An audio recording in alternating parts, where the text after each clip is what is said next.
Hello, habari ya wakati huu wapendwa. Na leo tuko na mada yetu nzuri sana ambayo inahusu uchungu kabla ya wakati kwa mjamzito. Kama bado ulikuwa hujasubscribe channel yetu, bonyeza hapo chini subscribe, na wewe ambao tayari umeisha subscribe usichelewe kucomment, lakini pia kushare video hii kwa wanawake wengine ili waweze kupata darasa na waweze kupata masomo zaidi kwa vipindi vya wanawake na watoto wachanga pia.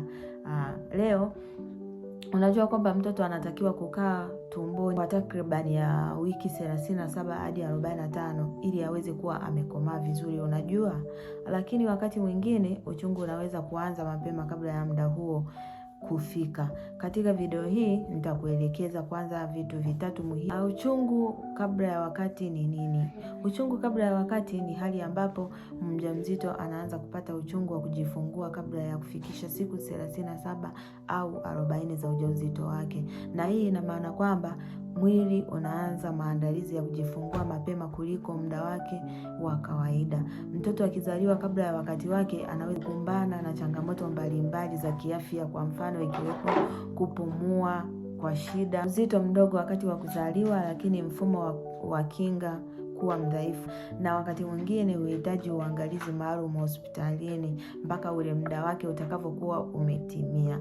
Lakini tutaangalia dalili za uchungu kabla ya wakati wa kujifungua. Dalili ya kwanza ni maumivu ya tumbo yanayokuja na kuondoka, lakini dalili nyingine ni maumivu ya mgongo wa chini yanayoendelea bila kuisha, yenyewe yanaendelea moja kwa moja.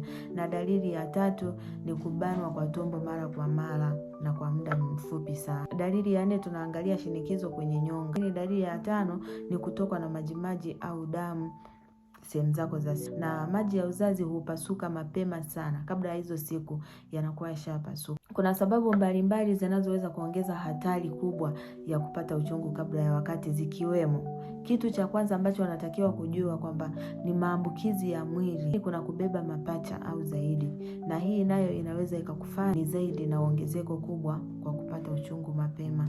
Lakini kuna historia ya kujifungua kabla ya wakati. Kama mama aliwahi kujifungua mtoto kabla ya muda wake ya ujauzito uliopita, hatari inaweza kuwa kubwa zaidi kwa mimba hii inayofuata. Lakini kuna shida ya kondo la nyuma au mfuko wa uzazi.